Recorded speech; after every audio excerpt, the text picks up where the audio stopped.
fidelity inspection.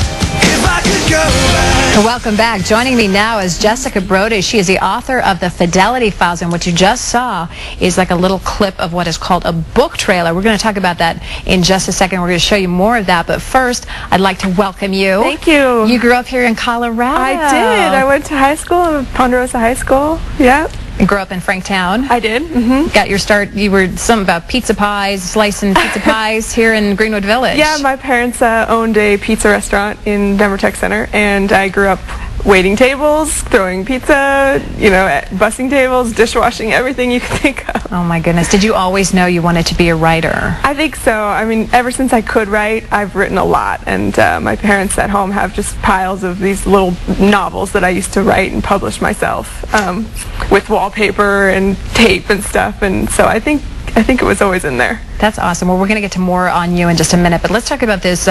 Basically, everything's getting interactive right now. Yeah. And we're going to show a clip of what's called a book trailer, but talk about how this book trailer came about and why basically publishers doing book trailers now. Well, I mean, everything is online now, and a lot of book sales happen from online, and almost all authors have websites now, and so book trailers are just a really cool way to kind of make books visual, because traditionally they're not visual, they're in print.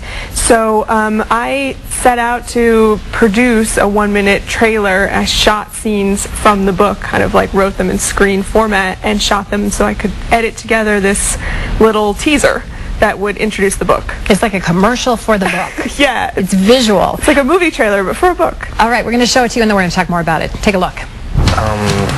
Would you like to sit down? Sure.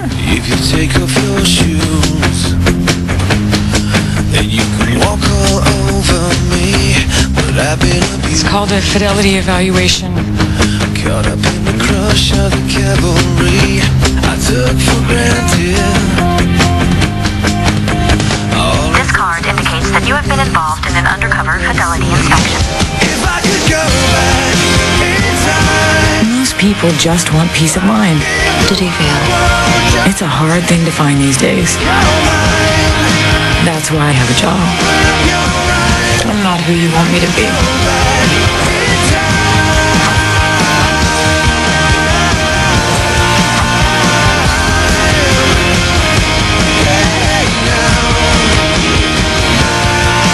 I'd be lying if I said this job doesn't change you.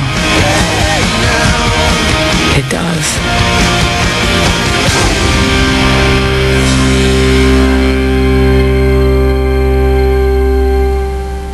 Very good. You could also produce for television if you had to as well. Good job. Thank you. Thank you. Let's talk a little bit about your book, The Fidelity Files, and what this is really interesting, because it's not only interactive, what you're doing here with the trailer, but there's so much more. You've got a little card. Talk us through the story. Talk us through what this is all about. Sure. This is pretty interesting.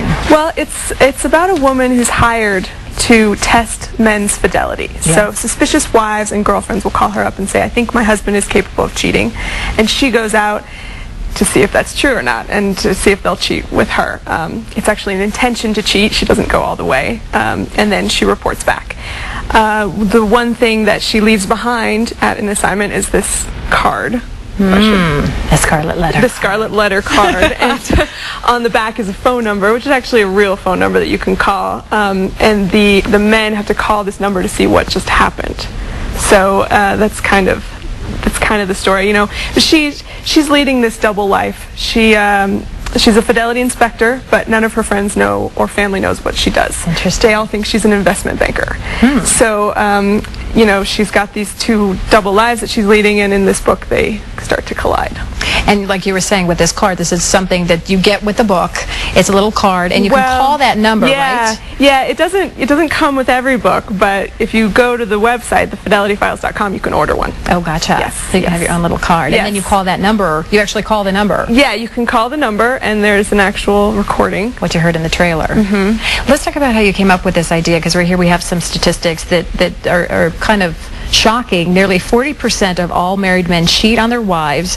Less than 30% of these women ever find out, and only 1% of unfaithful men are actually caught in the act. So, Yes. was that the launch for the book? Yeah, that's kind of the tagline, is until now, because you know, here's this woman. It is fiction, but here's this woman who will, if you want to know what your husband will do, she'll tell you. She'll tell you the truth, no matter what. Does this come from a personal story, or did you just have a very wild imagination? Kind of. I mean, it's a little of both. Yeah, I've witnessed a lot of infidelity just in my past, just seeing coworkers or friends cheat or be inappropriate, and not having the courage to call up the wife or the girlfriend and tell them. And I think that's something that a lot of people experience. You know, you're not sure, is it my problem? Should I tell them? Should I keep quiet?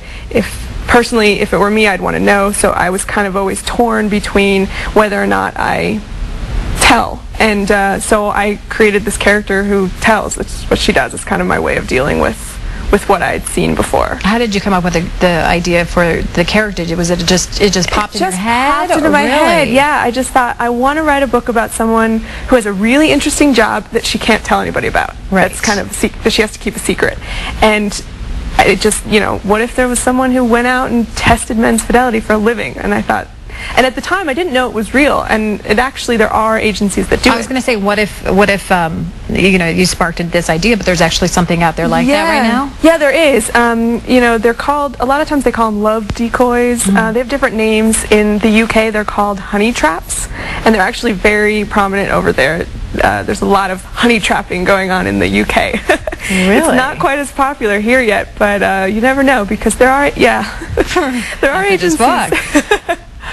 So it does exist. Wow. Let's talk about your background, how long it took you to write this book, and kind of how you got to here. You grew up here in Colorado. Yes. Let's go through your whole path from being here, slicing pizzas, to school, to kind of how we get here now. Right. Well, you know, I went to school on the East Coast, and then afterwards I moved to Los Angeles, where I got a job working at one of the movie studios, and I was crunching numbers. I was doing strategic analysis, and I was writing books on the side. I was working on this book on the side, and I kept thinking, you know, I have to quit. I have to do this for real. I have to give this a fair shot. And about 6 months later, we all got laid off. The studio got bought, and we got laid off, and I thought, this is my sign, you know, someone's answering my request. So I took the time off. I finished the book.